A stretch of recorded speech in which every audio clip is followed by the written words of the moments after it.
Here on Blade Talk and our corresponding channels, we recognize our U.S. veterans. For all their sacrifices and their struggles, our beloved veterans, you're always welcome and respected. Enjoy the show. I was doing a little like mixing that here on Blade Talk, here on Blade Talk. No, what's up, guys? Welcome to the Steel Mindset podcast. I was going to say Blade Talk with Scab and Joe, but that's not this podcast. So I'm used to saying that very, very often. So this should be a follow-up. I would call this like kind of a follow-up with the last set of Steel talks we had. I mean, we're obviously in the process. We broke swords. This is about the videos that of Matthews and myself's my videos as far as the S7 blades that we brought to failure from Shadow Dancer. So this is about Shadow Dancer, but this is kind of also piggybacking from the last set of swords we broke from S5, because we'll probably mention those as well. But this is about Shadow Dancer. This is about the S7 blades that we broke. We're going to talk about the breakage. We're going to talk about S-steels and whatever, basically wherever the wind blows from there. Thank you for joining us, and I'm going to bring Matthew Jensen into the room, and let's get our podcast going.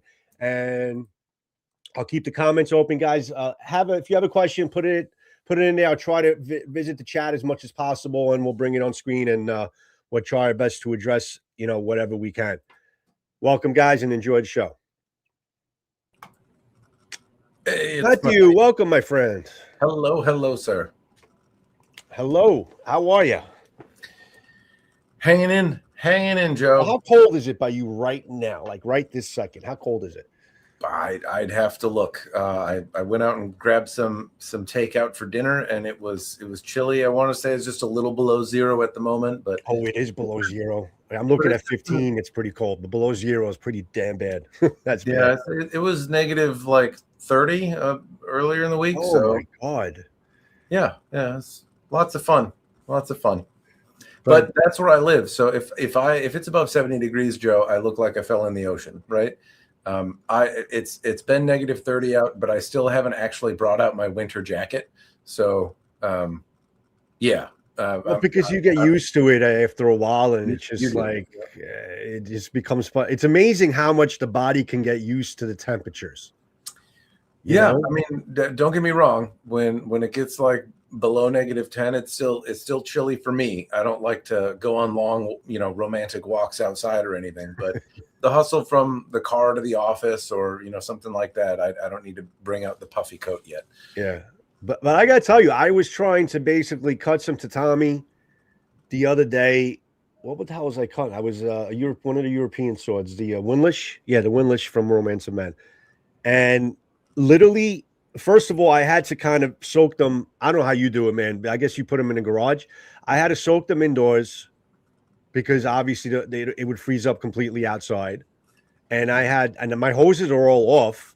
I don't even know how you fill up your stuff. Don't you keep your hoses off like in that cold so not freeze up your pipes?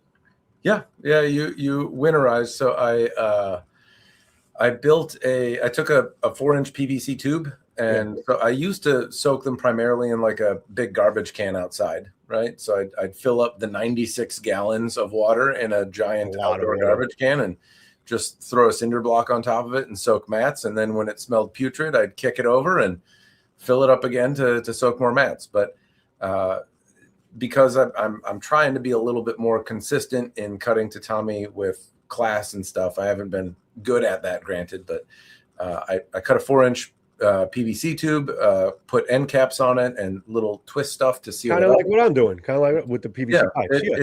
It's less water, and then I take a big old bucket of hot water and Pine Sol and throw that in there so that they don't smell too gnarly.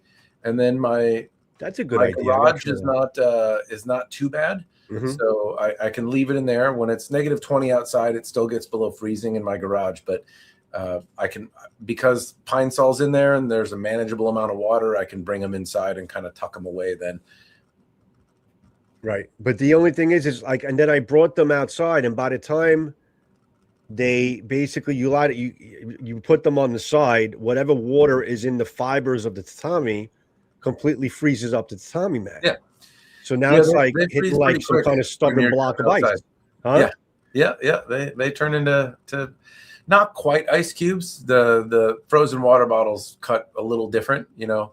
On one hand, like a frozen water bottle or a chunk of ice will crack, right?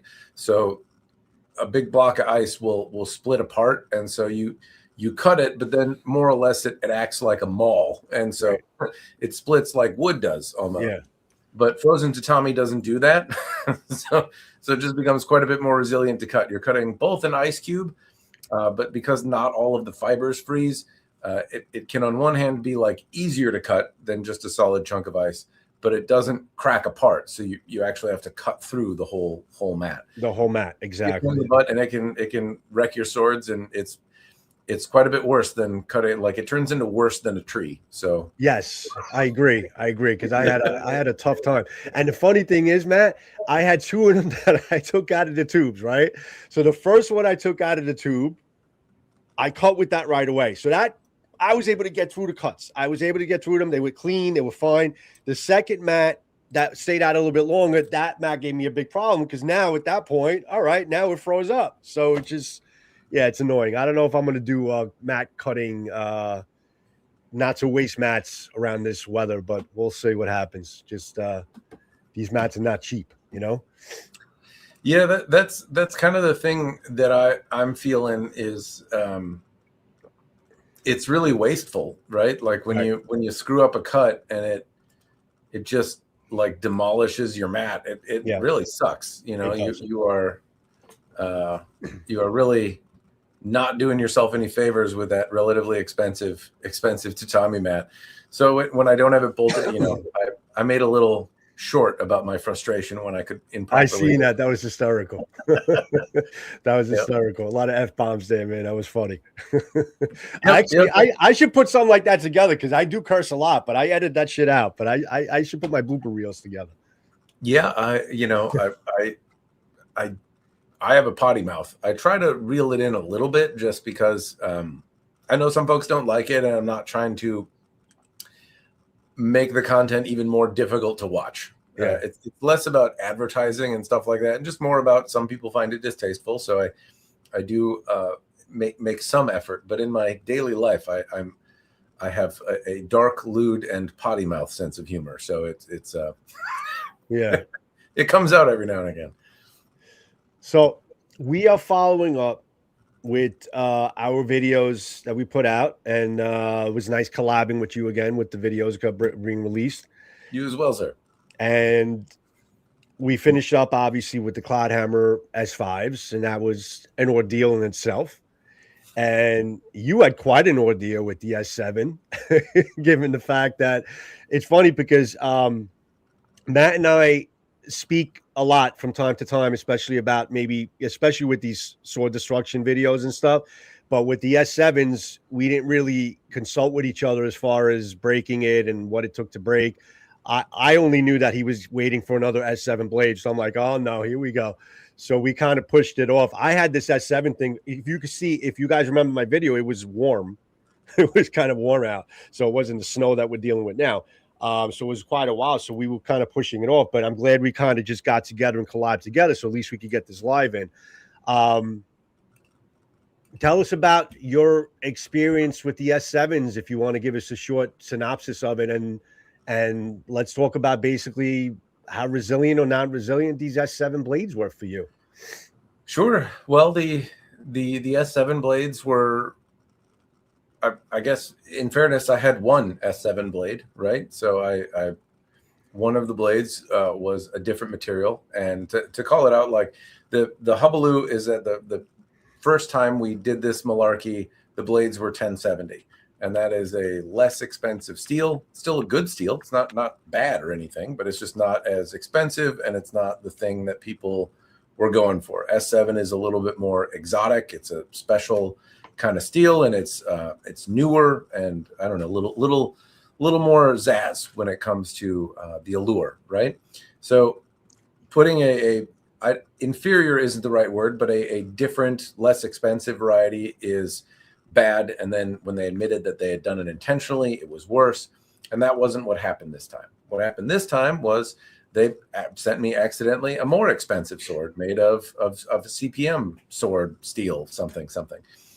So What did you say? It was like kind of close to being equivalent to like a 3V? it came back as a CPM crewware or similar Crewware. to that, but the labs are not like dedicated to knives, right? The metallurgy labs deal with all kinds of steels, and they're not necessarily like intimately familiar with every boutique kind of steel out there. So they're looking at charts and seeing like, hey, here's based on the metallurgical analysis what came back as a likely steel. And so it could have been 3V, it could have been something, you know, that's why I post the results. If you know what the hell that gobbledygook is and what it applies to more appropriately, cool. But the lab said it would meet the criteria for CPM crewware. Okay. So, but the 1070 steel probably met the criteria for 1060 or 1080, right? Like, so anyway, the thresholds are not as, I guess, precise. It's not quite horseshoes and hand grenades, but to meet the specification for 3V may be very similar to crewware. I don't know, but again, that's why I show a snapshot of the test results. So if you care, then it's there for you. But regardless, it's in a category of steel which is swankier, right? So they didn't put a less expensive steel in; they put a more expensive steel in. And that to me is just a different can of worms, right? It's not. I'm not excusing it or saying it's good or acceptable. Just that it's not shady. It might be incompetent, but it's not shady. More incompetent than shady, right? So this S7 sword that I did test, the one that was verified as S7, and assumably, since I believe yours was S7, I want to say Samurai Bird tested a Shadow Dancer sword as well, and it came back as S7. I'm not sure how many people have done it, but now a couple people have, and more of them come back as S7 than something else. So that's a good thing. And it held up better. I mean, frankly, to bash it on the croquet stick of doom, but I wouldn't say it held up as good as the first S7 sword that I tested from Shadow Dancer. And it didn't really hold up in a way that kind of knocked my socks off, right? And I feel like to pay that extra $100 or $200, because the S7 comes with a premium of usually another $100 or $200, right? Yeah. And when the swords that we tested anyway were kind of the budget S7 swords. You're at $400, but you could basically get a very similar sword from Shadow Dancer made out of 9260 or like a 1095 differentially hardened blade or something like that. They offer a few different steels, but you could get their less expensive steel. And I've also tested one of those to failure. It was one of the first swords I tested from Shadow Dancer. And it was a hell of a durable little sword. So before I lose train of thought, I want to backtrack to the first S7 that you said was a lot more resilient. Do you recall? Well, do you know what the HRC? Well, obviously you know because you had the report. What is the HRC, the hardness on this S7 you tested and broke? I have to look. It was low though. It was like 51, 2, 3. Oh, was it that low? It was on the lower side. Was it that low? That surprises me. Do you remember what the HRC was on the first set, that other S7? No. So the first S7 that I had from Shadow Dancer, I didn't test. It wasn't the thing to do at the time, right? Okay. So the very first one was I want to say maybe 3 years ago now. And that one I didn't test, just like I didn't test the sword from Cloudhammer, the first S7 that I tested from them either. Now, I had the shards from the Cloudhammer, so I actually did end up finding that broken sword and sending a piece of it off, and that one did come back as S7, and I published that in the first video that we made. But the Shadow Dancer one, I didn't actually keep the shards, right? Because I kept the shards from the Cloudhammer one because it was the most durable sword I ever tested. And so I ground a tip on it, and sometimes I used it to break other swords. But the second most durable sword I ever tested was or at least katana at this point, because Nick Miller has that title now. The second most durable katana that I tested, and perhaps the third most durable sword I've ever tested, was the Shadow Dancer S7. And I just didn't keep the pieces. So I don't have that original piece to validate if it is or isn't S7, but it was incredibly durable. I wish you did. That would be a doozy to be able to get that shard testing, see the Well, HRC, the type, and all that? It seems like it's speculation here, and I don't have a high level of confidence because of what we've been through, right? Yeah. But it seems like S7 exists, and when they were advertising S5, they were delivering 1070. But S7 seems like it has been available and accessible, so I don't have a reason to necessarily say it's impossible that sword was made of S7, and it also performed exceptionally well. And I've broken other swords from Shadow Dancer, and that one held up better by a meaningful amount than the other swords from Shadow Dancer. How many hits did it survive? Let's recap how many hits it survived on the Croquet Stick of Doom. The first S7 one that I tested, I don't honestly remember. Well, that was the crew wear one. No, the first one was 3 years ago. So from this batch, right? This batch here. I've broken lots of swords, so I got sorry. Yeah, this past video, this like the one that was true S7 that they sent you and tested. Like how resilient was that? I'm fuzzy, but I want to say that I struck it on the edge and it broke before I struck it on the spine at all. Turned it over. Okay. Right. And do you remember how many hits? It didn't last very long. It lasted like a few hits on the edge, and then it broke. And I don't think I even got to like hitting it hard. Yeah. But I am fuzzy on it. And fortunately, I published the video, so it's out there. I might be recalling it wrong, but I want to say I hit it on the edge, and I had one hand for two, and I wasn't swinging with like all the intensity. The S7 one, though, I was able to, I believe, get to the point where I could turn it around on the edge. Just broke really quick on the spine. Okay, and that is good. I mean, it's better. It's just not remarkable, and that's what I need to get. I need like if I want good, then I can spend $200 less. If I want remarkable, that's what I'm buying the S7 for. And in fairness, I really think that both the providers of S7 out there have kind of fallen short of remarkable. So they set the bar really high with their first examples. Both Cloudhammer and Shadow Dancer both put out really amazing S7 swords that were at a premium price. But if you were a person that wanted the nigh indestructible sword, they delivered that. And that was, I thought, justified the kind of asking price of what they were throwing out there. But now, I validated that Cloudhammer is sending out S5 blades. I validated that Shadow Dancer can at least send out S7 blades, and probably by and large is, based on your testing and Bird's testing and and the like. But neither one of them have really wowed me. They stand up. They're good, durable swords. It's not that they are inferior in some way. It's just that if it's like they're 5% better instead of 50% better. Exactly. That's my thoughts. Exactly that. That's what I was going to say. But it's funny because we obviously did our own videos and we did our own testing in the way that we need to do the testing. And I think we kind of, if looking at your video and my video, I think we kind of put the swords through around the same treatment.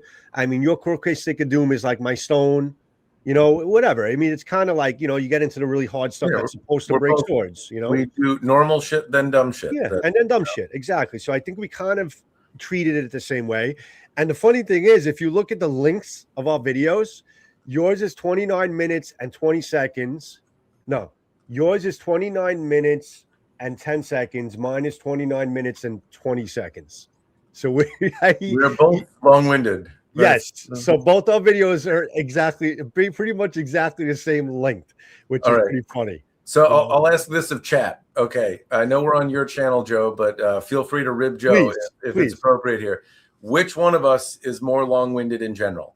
Because I think I know the answer, but like I would say, who's more long-winded and who repeats themselves more? Because I don't know about you, Joe. When I'm watching my video back, I'm like, I'm pretty sure I said the same thing like 6 times. No, I repeat myself a lot too. I actually had people that tell me that speak in third person. Does anybody feel like he's repeating himself a couple different times? I'm like, yeah, I do. But you know what? People watch it in different spots, and I repeat myself. What am I going to do? All right, so we got Serpenta said Matthew, 100% Joe, Mike, Gargoyle's Blade said Bolt, So you see the chat, right? You got the chat on the window there. I see the chat. It seems So, like we both have some potential to improve, Joe. And we both talk a lot. We both talk a lot. That's without a doubt. So in other words, this live can really go on and on and on and on and on. So anyway, so let's cut to the chase. All right. So that's your S7. Go into my S7 blade. Now, obviously it was S7, but it wasn't S7 to start. It's a really weird story, because when I got a report back, it wasn't even a real report. It was just basically the computer printouts, and this is the elements that the computer read. And when they analyzed it, it came to a material potentially called H13, because of there's what was in there. I don't want to get technical. There were some elements in there that made it basically a different type of steel. But when they went back and looked at it, all of the proper elements that make up a true S7 blade were all present and accounted for, other than these other foreign elements that really shouldn't be there. And that's what was throwing the computer off to say, it may not be S7. It may be this H13 steel, which I never heard of in my life. So once they analyzed it and they took those elements out, and since they had this situation in the past where they were testing it and they had these foreign elements, they came to the conclusion that these foreign elements may have been sludge or sledge that were in the furnace that may have been mixed into the mixture and threw off the chemical balance of the analysis to make it something outside of S7. But they're pretty confident when they conjoined about it that it was true S7 with some foreign elements that may have been in the furnace, that may have been mixed in, or whatever the case is, which is understandable. Now, I'm going to get back to that. That's basically so let's just say we have a S7 blade with some foreign elements. Let's just put that in the back of our hats for now. So when I did the normal, and what I try to do personally is I try to use the same materials, the same protocol like I did with the S5 blades, with all the other blades. I tried to use exactly the same type of, it can't be exact, obviously, but I try to go with the same process. Did the wood, did the can, did this, did that. And then this way I know that depending on the amount of strikes that I get at the end, I know they all went through exactly the same treatment for the most part. And I can compare, all right, this is how many stone strikes this hit, and this is how much this sword handled. Given the fact that it handled everything else really well, it cut into the wood well, it was an excellent cut. I mean, I think we can both agree that the Shadow Dancer makes a damn good sword. I mean, that's just, besides the steel. Forget about the steel and what you're getting. They make a damn good sword. A sword that's a prolific cutter, a sword that's light and nimble, that's great for Noto, it's great for a practitioner, it's great for a backyard cutter, and great for somebody who admires swords, because it's a pretty good fit and finish sword. Besides that was part of my review, and I was happy with the build. I was happy with the way it cut, and I was happy with the way it handled itself. When I finally got to a point where I got to the stone, and that's what's supposed to break the sword, I was hoping I would get through the stone like I did with the S5 and go to my steel pipe. I was only able to get on the spine, not even turning it over, 3 solid strikes, and it already broke. So for me, I think it was completely underwhelming and unimpressive in terms of it breaking that soon. It actually really took me by surprise, because everything else it handled really well. Now, I'm underwhelmed because the last sword that I broke with the S5 from Cloudhammer, I think I explained it in the video, I was able to get, what did I say? 12 strikes? Hard to remember, right? It was over a dozen strikes on the stone, and I turned it over 8 strikes on the spine. I couldn't break it on the stone. That's basically what it came down to. It did not break on the stone. I brought it to the pipe, and it broke after about 10 strikes on the pipe, without turning it over to its spine on the edge. So that was obviously a lot more impressive to me in terms of the strength of that sword. So if I had to compare it to that, I would say it was very underwhelming. But if we have to talk about in terms of an S7 blade without knowing anything about S5, given that this S7 blade is supposed to be a shock steel, because that's what S stands for, I was underwhelmed. I was not impressed. I was not impressed with basically the strength of this sword. I was really hoping that it would last a little bit longer. Now, going back to the original elements page, if I was to basically come to a conclusion of because it had foreign elements, could this be a reason why it wasn't as strong? But I'm not really even going to go that way. If that's for you guys to decide, if that's maybe an issue, but given the fact that yours basically was around about the same thing, maybe that's just what we could expect from S7 at this point, for the most part. Sure. I wish that they would make it like they used to, and that kind of goes for both companies. I find it frustrating from two perspectives, right? So one is the reviewer stuff, and this is not something that everyone in the chat is necessarily going to relate to, but maybe you can, right? You go to a spot, you have a great donut, and then people say like, was that good? And you're like, it was a great donut. And then other people go there and like, I found a toenail in it. What the hell? Or it was just mediocre. You feel bad for kind of lauding something that fell short. The toenail is more than falling short. That's not what's happening here. These are still perfectly acceptable donuts, right? Like they're just fine. It's just you've gone and bought some boutique-y thing that's supposed to be good and been underwhelmed by it. And I feel like that is the product that's happening now. They're charging the premium for S7 or S5 respectively, and they're fine swords. It's just that premium at one point bought a sword that was amazing, right? At least if that's what you're looking for. I don't want to say that they're amazing to everyone. We all have kind of different things we're looking at in swords. But if you wanted one that was exceptionally durable to whack on steel pipes in your backyard, that was the shit. And now they're not. They're not meeting the original performance. And usually stuff tends to kind of improve in quality. And they might actually be improving. And I know there's a little bit of a kind of a catch-22, right? But in the event that you're making a sword that can last to being bashed on a steel pipe, it probably doesn't have as good an edge retention, or there's probably some other sacrifice to be made. And I can understand that most people don't smack steel pipes in their backyard. And so the definition of good might not be how many licks does it take to get to the center of the Tootsie Pop. It might be how many tatami mats could you cut. And so perhaps these manufacturers are making a sword that is durable, a little bit more than 9260, but has, better edge retention as well. Cool. But I'm not buying S7 for that. I'm not trying to get a little bit better durability as well as better edge retention. I'm trying to get tons of durability and fuck edge retention. Not to the point that it turns into, a butter knife after a cut. But if I can whack into a 2x4 and I can still shave my arm afterwards, the edge retention's fine.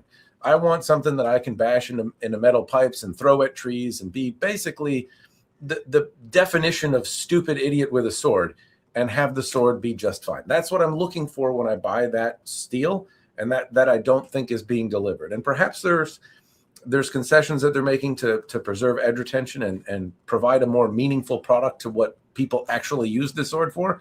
But if that's what you're going to get, I mean, I don't know, just pick a different steel. I don't care for better edge retention and 5% more durability. I want like 1,000% more durability and mediocre edge retention. Mediocre edge retention.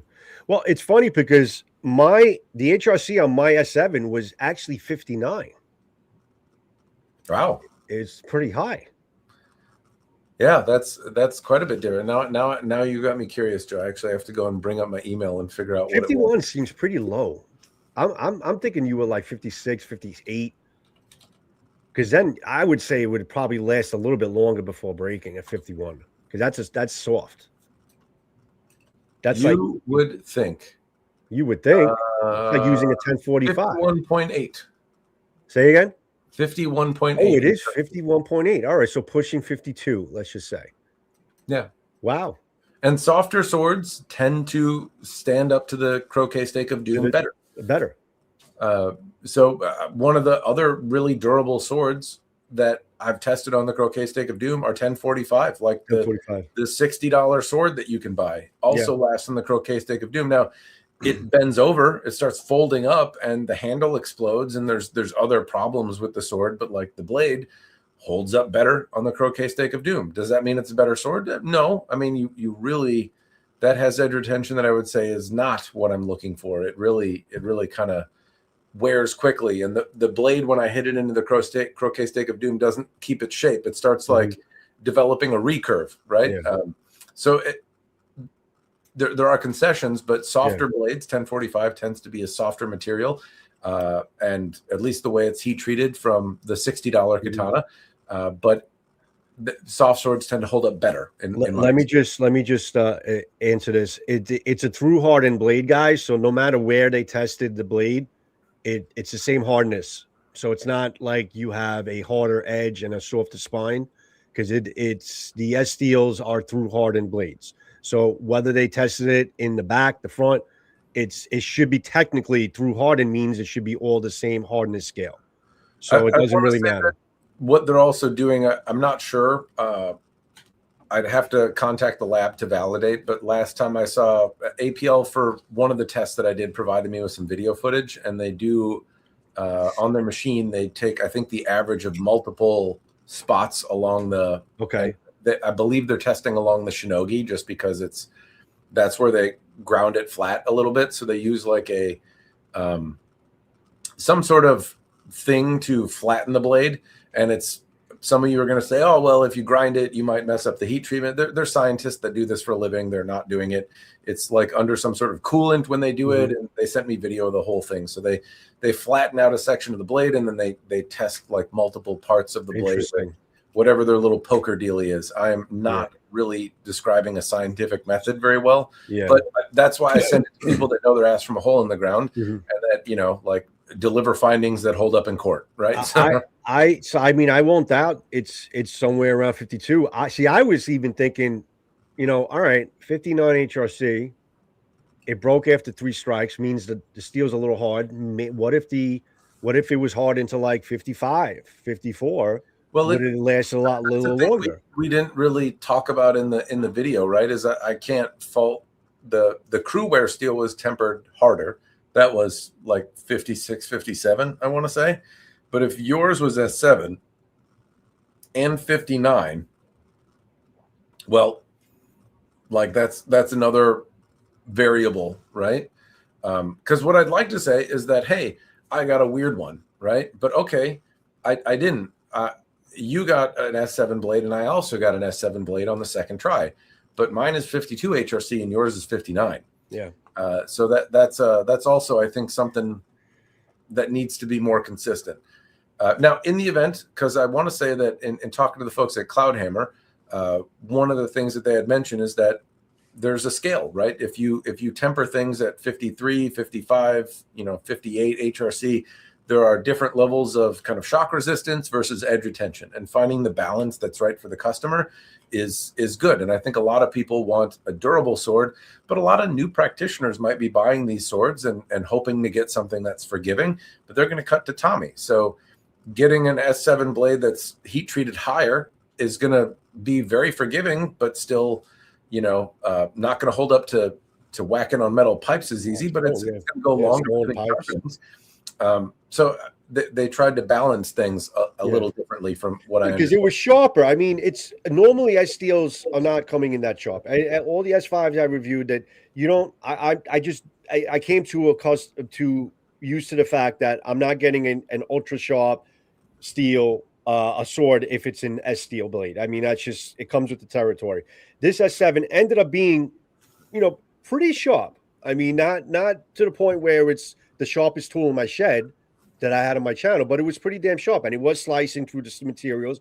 It was really taking huge bites out of that 4x4 post, like really well, which is better than a sword is supposed to do. I've generally had really good luck from Shadow Dancer with sharpness out of the box. They do. They do a great job. And not just me. There are some folks in my dojo and that I've talked to that have purchased the swords themselves, and especially in Toyama Ryu, where they're cutting every class, right? I mean, they cut tatami, and that's like a really big part of what that group does. And Sharp and Toyama Sharp are kind of different. Most swords don't come out of the box with an edge that really pops tatami apart. So if you can shave with it, then yeah, it's sharp enough to slice through tatami mats. But that's kind of what most of the school is looking for. And Shadow Dancer generally comes out of the box sharp enough to go out there and slice some mats. Not always, but more often than not. What we're talking about is a little bit concerning though, Joe. If I've got a 52 HRC, as I understand it, it's a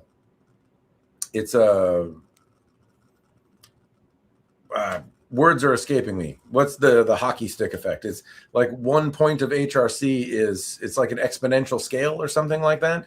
So it like one extra step in HRC isn't like 1% better. It's like significantly harder. Yeah, there's a whole thing behind it, right? I don't even know how it is, but yeah, I know what you're talking about. I'm not a scientist, but the difference between 52 HRC and 59 HRC is very significant. Significant, yeah. And so that is a point of variability that I think Shadow Dancer needs to address. Because I would like to say, like, hey, if this sword performed for me this way, it should perform for you this way.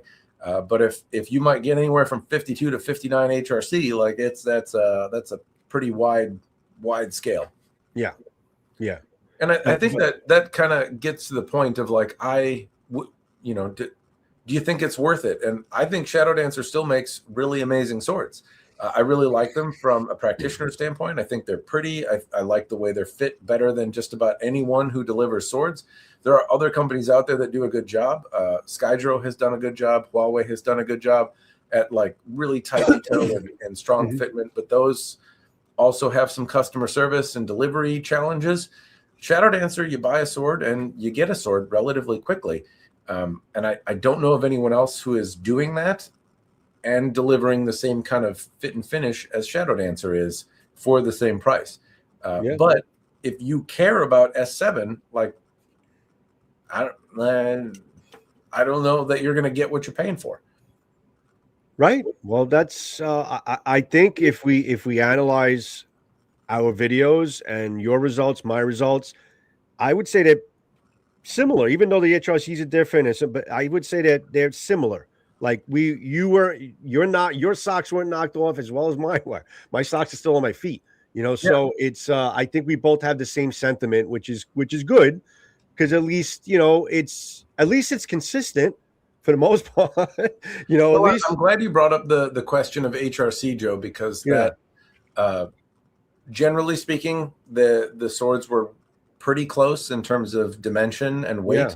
There were a little bit of difference, actually, not a lot of variation, but maybe more than you might expect from a mass production product. But still, there's a handmade element to it that I can understand some slight differences. But a 52 to 58 or 9 HRC that's like your katana might be anywhere from 25 to 38 inches long. Like it's a big fucking difference. It is a big difference. So at least as I understand that scale, I obviously the way I speak, look, and move, I am not a scientist, but as I understand it, that level of variation is something that probably needs to be addressed. Obviously, even the fact that I got a crew wear sword, there's something process wise that could be shored up. I don't want to detract though, because I still think that they, like, if you ask me, hey, you've got a couple $100, who do you think makes a good sword for that money? I still think Shadow Dancer makes a great sword. Like, I still recommend their products. I just don't think I'd recommend this product. I received a lot of ridicule when I made that whole Chronicle section when Shadow Dancer first came out. That was with this sword right here, which was the premium. But remember the first premium build? Mm-hmm. This was like that land and sea katana. And this was supposed to be S5, and it ended up being, I'm not even sure, maybe 9360. The jury's still out on that. So, and this was a beautifully polished, a wonderful blade. And despite what the deception that it wasn't the correct steel, I still stuck to my sentiment that regardless of the steel, and I even said to the point where I don't even give a shit about the steel. If we have to talk about the sword in terms of the build and the quality of their build and their performance and how they cut, I still held onto that fact that I think Shadow Dancer is a premium builder these days. I mean, in terms of especially for the money, and then you got Zisei, which is next level on top of that. But I think they're doing a pretty damn good job. And I'll still say that. I still think that these, regardless of these steals, I think my recommendation, if I recall on my video, I'm looking at my notes, I think I had said something to the point where, do I recommend the S7, this Tyrannosaurus S7? So my answer was a yes and a no. So I says yes. I says no, I don't recommend. No, I said yes, I do recommend the Tyrannosaurus build. I think it's a good cutter. It's a good sword, but I don't recommend it in S7. I recommend getting their 5160 model. I recommend 9260. Get a different type of steel within this. Save some money. You have a really good cutting blade, nice looking blade, and call it a day from there. So that was my conclusion in terms of the S7 as well. And I'm thinking back, Joe, to a video I made a while back. I tested some swords from, I say their name wrong, Jayco. I call him Jayco. And now I've got everyone saying the name wrong, but that's just not a guy who can't read. But however you pronounce the name of the company, Jayco or Sino Sword or what, anyway, they sent me 5 swords to test the difference between through hardened, folded, and the Hitatsura kind of mixed in there as well. And it was a very informative video, but I think back on that, and there I have like a sword that's just a little over $100, the through hardened blades, right? There's a folded and a mono steel version of a through hardened blade, and I bashed it on the croquet stake of doom. I went through the process twice and tried to break them. I didn't keep going until they broke, but they sustained 10 strikes lightly, 10 strikes hard, then 10 strikes in the spine, then me doing it again even harder, and they are still in my garage somewhere. Amazing. So you don't have to spend a lot of money to get something that has performed. Well, I'm sorry, better. What steel was that? The one that had lasted that long? What was that? The through hardened blades were 1060 that were mono steel, and then the folded blades I think are a mixture of 1060 and 1095 or that's impressive. Okay. Something like that. Whatever, yeah. I can't remember what they used, but that was those are 5 blades from Jayco. From Jayco, and the cheapest ones lasted the longest and have outperformed both the S5 and the S7 blades that are significantly more money.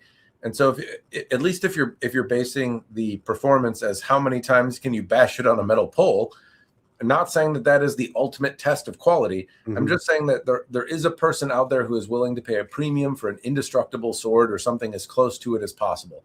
And that is the edge retention is less important and not breaking in half is the most important. And if that's the measure that you're looking at, and the reason that that's important, like when people think like, well, why the fuck would you want that? Well, okay, you're in the end of days, you're exhausted, you haven't trained Kenjutsu your whole life and you thought katanas were cool and you stuck one on your wall. The zombies are approaching and you're flailing around like a little bitch hoping to hit something.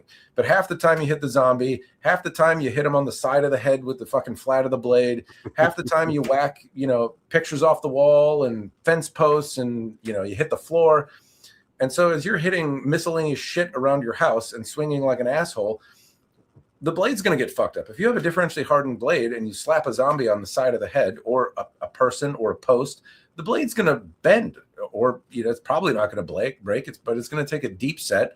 And when you come back for that next swing, you're going to be swinging a broken golf club at the whatever you're trying to hit. Yeah. So having a sword that can sustain your stupidity and lack of training, that's the prize, right? Like that's why, because you can just do this and hit whatever, and the sword is still a sword.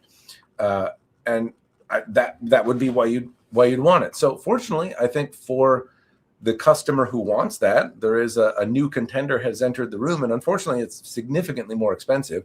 But Nick Miller, he sent me a longsword, and he will also make katana blades. I haven't seen one of his blades to see how katana they are or are not, but he seems like a very competent smith. And the longsword he sent me, which was not a shape that looked like it was going to be a particularly durable longsword was still the most durable sword I've ever tested. And I'm sorry, what steel did he use? He didn't tell me. He kept it a secret. But One of those. Sort of jacketed steel. Pulling this guy Jiro. This was a guy that said, like, hey, the idea of having a super steel sword was cool. That's why I did it. I wanted something that was near indestructible. And so he sent me a sword and said, see if you can break it. And I did, but like I literally broke my stand first. Like I hit the croquet stick of doom. That was crazy. The screws started to come out of the base of the thing. And like that was fucking crazy. I had to re-secure it. So you can, but you're going to pay whatever it costs Nick to make a sword. And I don't know that he'll make a kind of a katana in a traditional way. So you're going to have somebody kind of finish doing whatever makes a katana. But it can be done. There are people who can focus on a non-indestructible sword. See, you brought up an extremely important point. In the one phrase that you said, that he's a competent smith. He's a competent smith. Okay. I have always said it when I do when I talk about when we're in Knife Tube and I'm talking to Scab and we're doing Blade Talk, we're talking to knife makers and stuff like that. We always go back to the same presence over and over again, that it's not the steel that's important. It's the skill and the craftsmanship of the smith that is handling and heat tempering that steel. And I am a firm believer in that. And I think that's true around the whole spectrum of anybody making blades.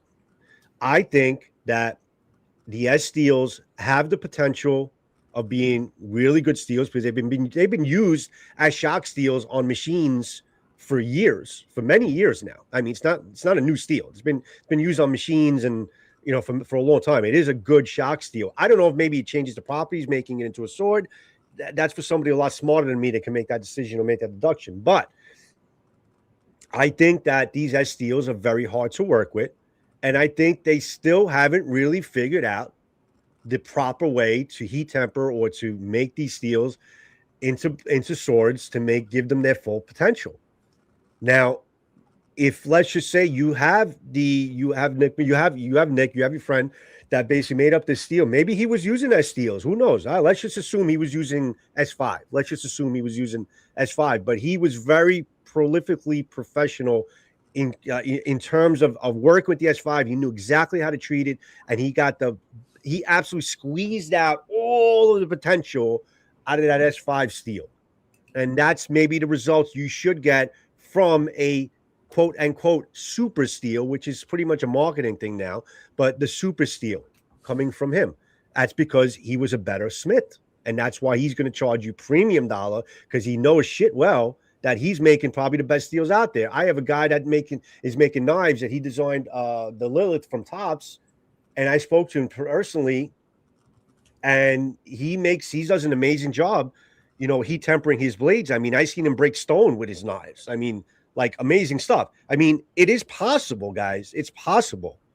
It's just that who has the skill to do that? And are you willing to pay that top dollar to pay for that skill? That's the question. Some people are, and some people are not. Now, the flip side is like there are very few swords that have had some like order of magnitude difference in terms of like really, really impressing me. And the good news is that some of the swords that have impressed me the most, right, and they're not number 1, 2, or 3, but they are in the top 10 still, are 1060 through hardened blades that are the Ronin Dojo Pro, incredibly durable sword under $400. The swords from Jayco that were mono steel 1060, incredibly durable swords. They were like $125. If you want a sword that's really cheap and still quite durable, you might want to put some lacquer on it or something to keep the Ito there, but that's $60 sword, also very durable. All right, but your Dojo Pro, I'm sorry to interrupt you, but the Dojo Pro, the 1060, very resilient. We all know it's strong. It handles so much abuse that you put through it, and you're a pro at it and you know what you're doing. So basically it handled your tests. Yeah. Now, in terms of cutting with it, if you had to use that Dojo Pro and cut with it, how many sessions you think you can get through? But you say, wow, this is noticeably really dull. I think I have to sharpen this thing up. I have to maintain it. Like, So- how is the edge retention on that 1060 of this durable Dojo Pro blade? I think If you the recall. standard that I use is not applicable to people that don't cut tatami mats regularly. Okay. All right. So if you are if you are let me set the thing up in your mind, right? Yeah. So hypothetically, somebody is coming in. I don't like to travel to like rank and stuff, but every now and again, the sensei Seth will hold a seminar inside the Minnesota area where I have an opportunity to test to advance my rank. And if I'm going to do that, I have to pull off a cut, and I don't really get a second chance, right? Yeah. I have to do, depending on the rank that I'm going for. The next one will be like a second degree black belt in Toyama Ryu. I got my first one. I'd go for the second one, and so I have to do a particular cut, and I have to. It's not that it has to be perfect, but it has to be pretty close, right? And so I'm going to practice that cut a lot to make sure that after I go through the seminar, and I've been, more or less in a class for 4 to 5 hours, and then have to do a test, that I can still pull off this cut. And when I'm testing, I'm going to sharpen that sword, and it's going to like split a human hair in half kind of sharp, right? Mm-hmm. Because I want to pass my test, because it costs a lot of fucking money, right? I have to pay. Mm-hmm. I don't have to pay the travel and hotel and car rental experience, but it still costs like a couple $100 to do the seminars and ranking. Yeah, test, right. And then on top of that, I'm also practicing, and tatami's not cheap. So I've invested my time, energy, and money into doing this. And that kind of sharp, that like shave and ink off paper kind of sharp, I'm probably going to get between 50 and 200 cuts. That's ballpark what I'm going to get before I have to re-hone it to get that sharpness back, right? But I'm probably going to get somewhere around that sharpness, and then when I touch it, it's still going to be obscenely sharp to most people, right? It's not going to shave the ink off paper, but it is going to cut tatami just fine. It's just not going to cut it as laser beamy as I want it to be. So I am going to sharpen it to an obscene level, and I want it to hold that. But no matter what sword I use, I'm going to have to sharpen it. And now I might get 50 to 200 on a 1060 through hardened sword that's below 55 HRC. And if I get a sword that's closer to 60, maybe I'll get like 500 to 1,000 cuts, right? Whatever it is, right? And then when I go to sharpen it, instead of taking 30 minutes, it's going to take 3.5 hours. It's like, it's not perfect either way. Like I'm going to have to pay for it no matter what. But I'll get more time before I need to sharpen it, and then when I sharpen it, it's gonna take me a little longer because the steel's harder and kind of more of a pain in the ass to get it where I need to go. In fairness, though, I actually have a little better luck with harder steels. Well, it's not that they go quicker; it's that it's harder for me to fuck them up. That's that's more or less it. Like I can't. It's harder to like miss and go at the wrong angle and completely mess up your sharpening. There is an exchange that has to be paid depending on what you want. Okay. And that's just really pretty much what it comes down to. These S steels, I was expecting a lot more. And listen, maybe they're improving. Maybe they are going to get better.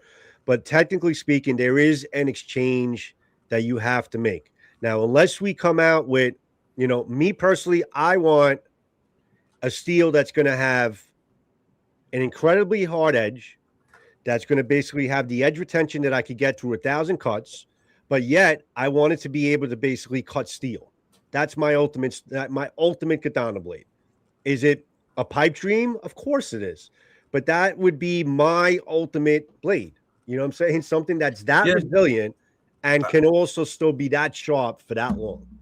And I do want to call out something here that maybe I should do a better job of calling out when I do destructive tests, and that is that what I'm doing absolutely is debatably useless, but really maybe highlights how the blade absorbs shock, right? To varying degrees. Because throwing it at a tree, cutting logs, obviously those aren't things that swords do, but every one of those abusive things is something that your sword might encounter if you have the oh shit scenario, right?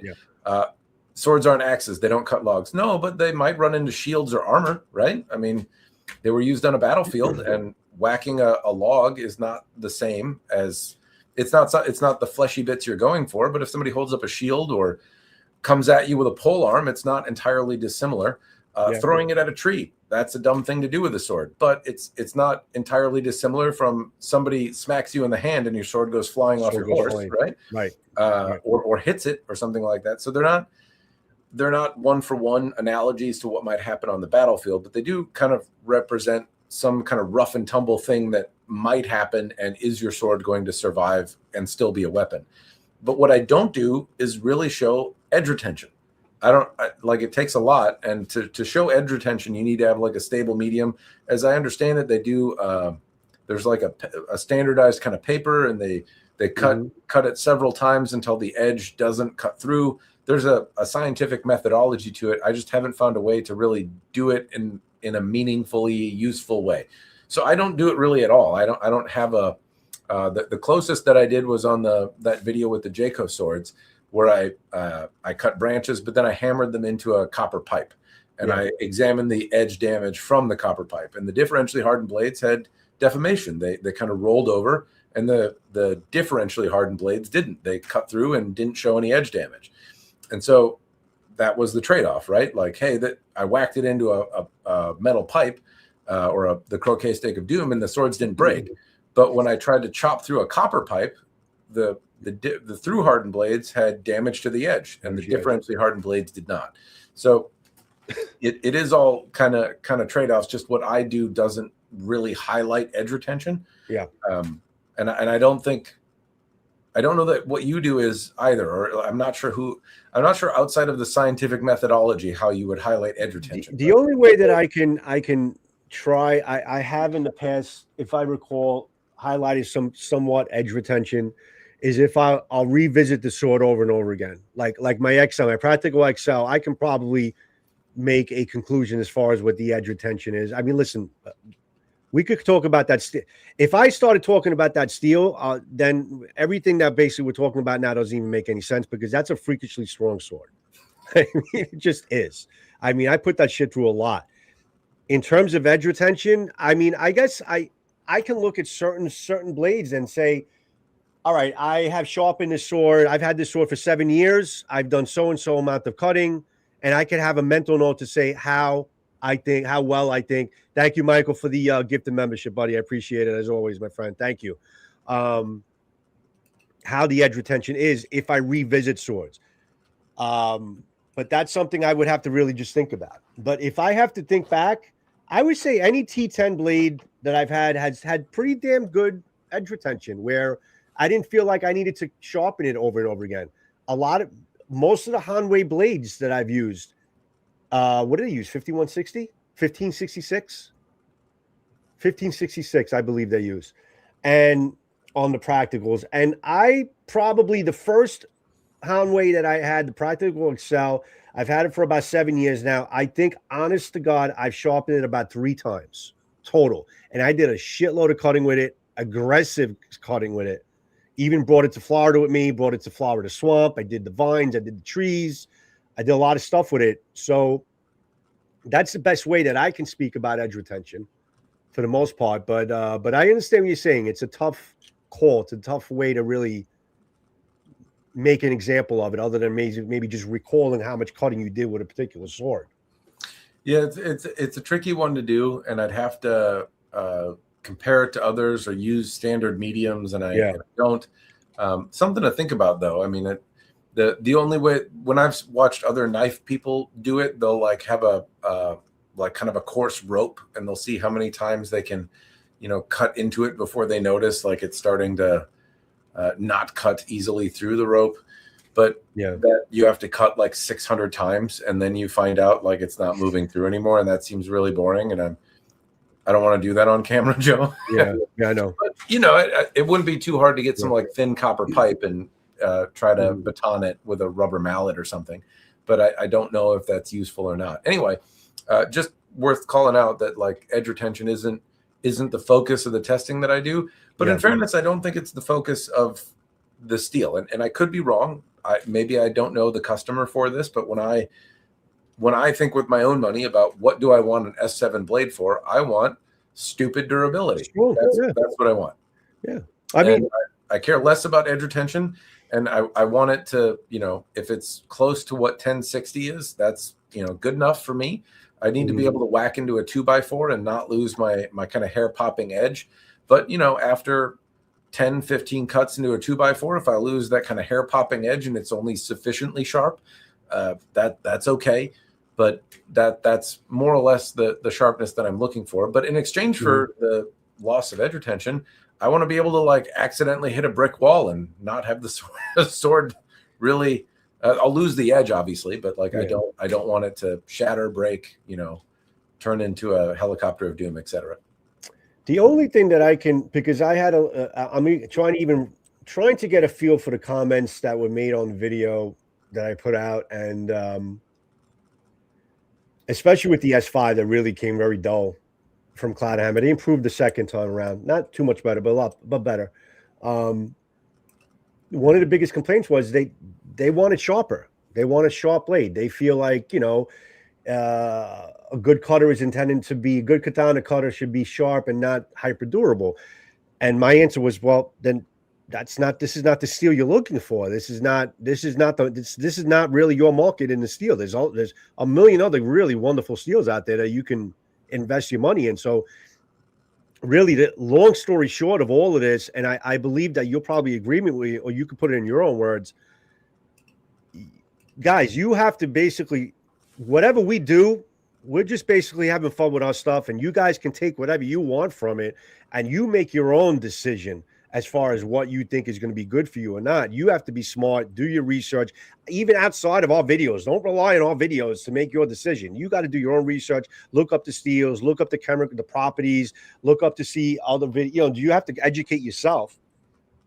And I think you'll know what is good for you. You'll know what you need for the most part. Now, listen, I think there is a market for these ultra durable steels. There are people that want these steels, even if there's never going to be an end of day scenario. They want to know that on their mantle, they have a blade that they can rely on and grab if they need to basically run out of the house. This steel is going to save my life, and I know I have it, and I'm glad that I own it. Maybe they'll never cut with it. They just need to know that they have it. It's like having a good firearm. You never want to use it, but you want to know that it's with you and you have it. So there is a market for people. So I'm not going to discount that they shouldn't be doing these steels, because you know what? We're we are people that innovate and change. We can't stay still. There are always going to be new things in the market, and I welcome the change. It makes things interesting. It makes life interesting to see change and see things improve. But you have to make the decision if you're in the market for that type of blade, or just go with a really good tried and true 1095 or a T10, and you'll have, or even the crucible steels that Shadow Dancer is making, are beautiful blades. So you guys have to ultimately make that decision yourselves, guys. And we're going to basically, I'm sure Matt will, going to continue to test these steels as they improve. And maybe we'll get to a point where, like, wow, this does knock my socks off. This is pretty damn tough. But right now, I'll tell you if it does. I don't think I don't think we're quite there yet. Strong, yes, without a doubt. That's why really impressed me. Is they could, right? Because both companies that make these swords have knocked my socks off in the past, right? So if this were the first round of swords that I was testing, then I would probably have less hope. Right? Because I would say this seems more hype based on the most recent experiences I've had. And it's not that they're bad swords. It's just that paying double the money for 5% better just doesn't seem worth it to me. And 5%, this is a kind of shooting from the hip. It just seems a little better, not a lot better. Yeah. However, both companies have knocked my socks off, right? All they got to do is what they did before. Yeah. So I'm hoping they can. Hopefully, whatever the secret sauce was in the first time, that let's do that. And then, if that's the case, I would happily report my socks continue to be blown off. But hopefully, it just tells me that, like, they have the capability of doing it. They just need to do it regularly and consistently. and hopefully we get to see that. Hopefully I get a chance to test some more. Testing and verifying, I will tell you, it's kind of a different animal too. Like not only breaking, like I'm getting older and it's harder to do, but sending stuff out and like validating it and like reporting it, you know, it's dealing with the winter months and trying to get out there and cutting and it's you know, what was me? I get swords for free and get the whole displeasure of breaking them. I'm just saying, like, hey, if you go outside, like filming it is one thing, but like involving labs and taxes is kind of another thing, because it costs money, and if I get reimbursed, I have to report it and da da da da da da da. It's stuff to do. It takes a little bit, but I'm happy to do it. I just hope they get back to what they did the first round. Both Cloudhammer and Shadow Dancer, because they have made swords that have absolutely impressed me, and I just wish they still did that. And in fairness, both companies actually still really make other good swords. Yeah, just this S7, the super steel stuff that is lauded as incredibly durable. That's where, like, I wanna be able to be incredibly dumb and have a sword survive. And and I don't feel like I can do that. I can only be kind of dumb. Just to disclose, guys, I think Matt and I what we're trying to also convey is the fact that both Cloudhammer and Shadow Dancer are really delivering some really good products. I think obviously Shadow Dancer has the step up on the fit and finish and some of the fittings and stuff, but outside of that, of the S steel, well, I can't really say it because the S5 did impress me a little bit. I think the S5 was pretty damn strong, the one I tested. So I think their S5 is pretty good. But let's just put that aside. Their SX105V, that Japanese tool steel, they do a really good job. Cloudhammer with that steel. Their spring steels are great. They make some good swords. Both companies are making some good swords, guys. It's just that when you start throwing into this mix with these S steels, that's really what it's all about. We're not trying to frown on the companies themselves. I think we both in agreement that both companies are producing a really good product. And I think both companies, especially because Swordis is managing Shadow Dancer, I think they're looking for customer satisfaction. They're looking to, keep people happy and keep people content. I know Cloudhammer is. I know the owner is very confident and takes pride in what he does. And I think they're two good companies that you're going to get some good products from. You just got to be smart on your own and understand what you need and what you want and what you're going to use. I think that sums it up. Yeah. If you are a person looking for a good sword, I think both companies offer a very good sword. If you are looking for a nigh indestructible sword, unfortunately, to get that, granted, I haven't tested as many swords from Nick Miller as I have others, but based on the fact that it's like one guy doing one thing who made the process himself, I have a little bit more faith in it. But the cost went up to get a reliably nigh indestructible sword. That's what you're going for. That's pretty damn impressive. I really would love to know what's going on behind the curtain. Yeah, and, I mean, to see what he's doing, because that's pretty damn interesting. I mean, I've been breaking swords for like more than a decade. I'm delighted that there are still things that can surprise me. Yep. I could think of another sword that took you a really long time to break. It was a European sword. Well, that was the Nick Miller one. No, it was a European style sword. I think it was an arming sword. Maybe it was an arming sword. It was one of the Ronin European swords. Oh, yeah. Ronin Katana. What was it? The Model 7 or some shit? Do you remember you were throwing cinder blocks on the damn thing and you couldn't get the damn thing to break? I have to. That thing was tough. You know, this five-headed guy on the internet has gone through some iterations in sword breaking. And let me start by saying, you did different testing, I know, but you were throwing cinder blocks on the damn thing. You were aggressive with it. But I know you didn't have the croquet stick of doom. I understand that, but you were damn aggressive with that sword. Yes, I was, and I'm not trying to throw shade at Ronin. I obviously have lauded them as an incredibly durable and affordable sword. However, I do need to separate, like, Matt pre-croquet stake of doom and post-croquet stake of doom, right? So when I started breaking swords, there were people that had done it before me, right? Destruction tests. I was not the first guy to break a sword on the internet, but I certainly have done it a lot at this point, and there wasn't a recipe to do it. So I have gradually refined how I do it, and part of that is like what I have available to test, and the sword, and like what I'm comfortable doing.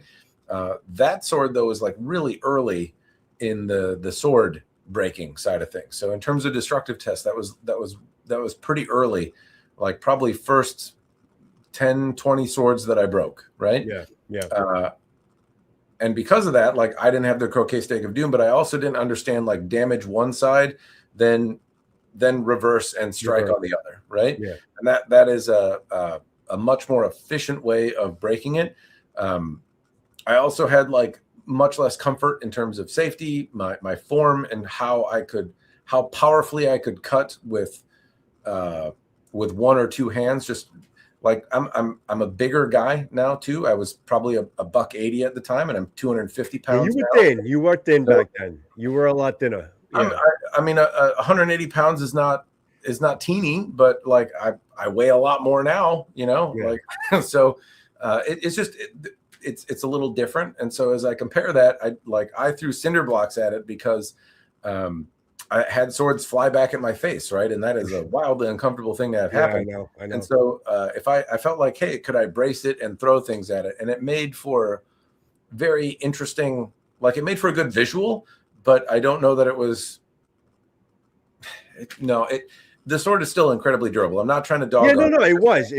I just for some reason, I feel like I'm backtracking to that blade and I'm thinking, wow, that thing really took a lot of damn abuse.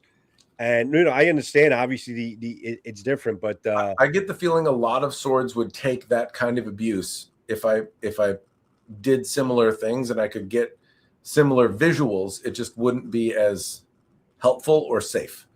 Also, it's not fun. That cinder block weighs 80 pounds. Yeah, like that's a like an extra stone from a retaining wall. It's it's not fun to chuck. It's your labor of love, my friend. Yeah. It's your labor of love. Also, it sucks so much when you set up the camera and then like you throw the rock and miss, and I'm like, oh, my dad never played catch with me. And then you got to like pick that fucking rock up and move it back, or you throw it and it like chucks another piece of the rocks holding the sword in, and it knocks your camera over, and you're like, God damn it, I don't know. There's lots of learning curves. The croquet stake, I've got a formula now that is more manageable, but at the same time, it's still laborious. If I could find an easier way to break them, I think I would probably do it.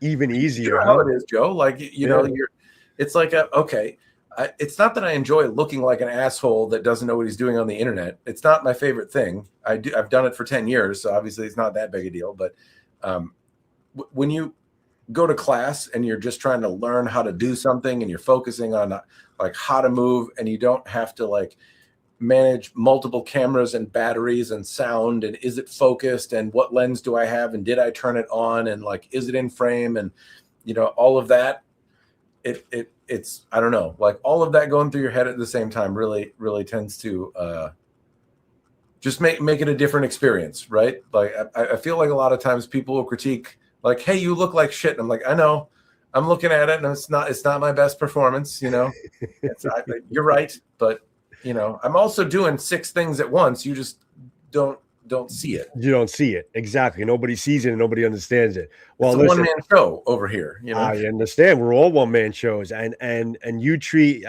your production just the way I treat it, and it takes a lot of work and time and effort to do it.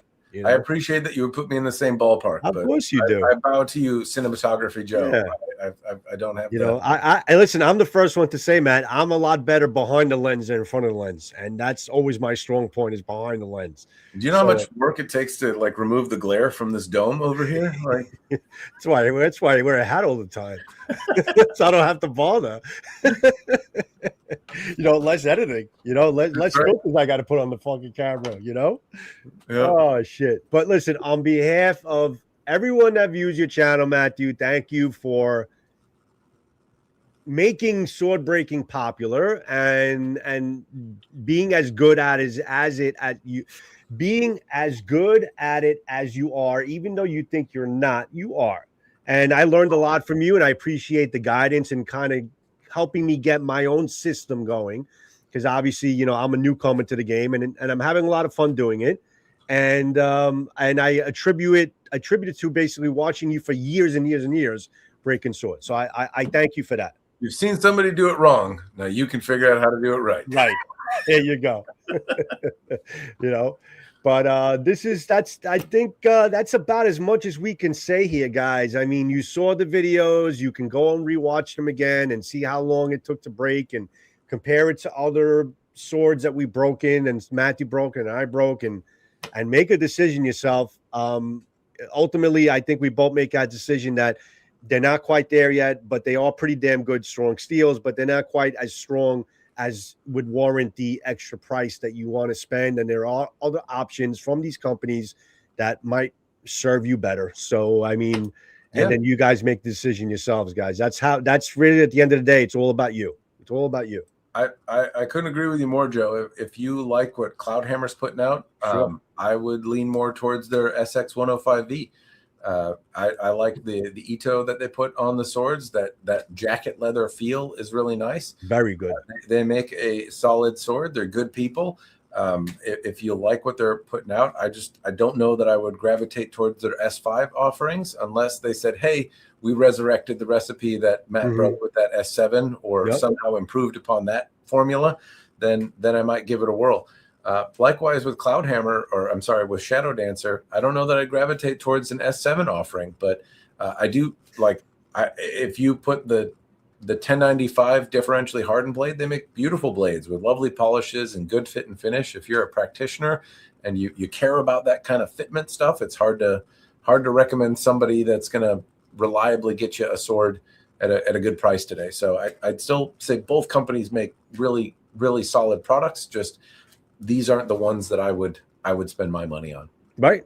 Very well said. And I mean, I agree with you wholeheartedly. And it's funny because our videos came up with the same results and the same conclusions. So, you know, it's pretty damn amazing. But there you go, guys. So everyone in the chat, I thank you for your thank yous and for enjoying the chat with us. Thank you, Michael Snyder, as always, for your super chats. I much appreciated. Thank you so much. Samurai Bird, you're in the room. I think you need to go test your. He's like, oh, I think I need to test. I think I'm doing a test. Okay, go do another test. But hey, listen, if you're able to do it, do it. I'm actually curious to see what your results are going to be on the other ones. But yes, you do look good. You're looking good, Bird. You're looking good with your cutting. I'm glad to see you're back into form, that your shoulder healed up. Glad to see you're out cutting again, and you look great out there. You really do. So much appreciated, guys. Thanks for joining us in the chat. And let's do this again. This was a fun collab. It was good times. You know, without a doubt. I've been drinking, so it's hard to deny the fun over here. I got coffee because I got a long night of editing here, so that's what I got to drink. But guys, listen, have a wonderful evening. Thank you for joining us. Much appreciated. Leave questions in the comments. I'm sure if it's for Matt, he'll look at it. He'll answer it. But we'll see you when we see you in our next videos or our next podcast together. Have a wonderful evening, guys. Thank you. Night.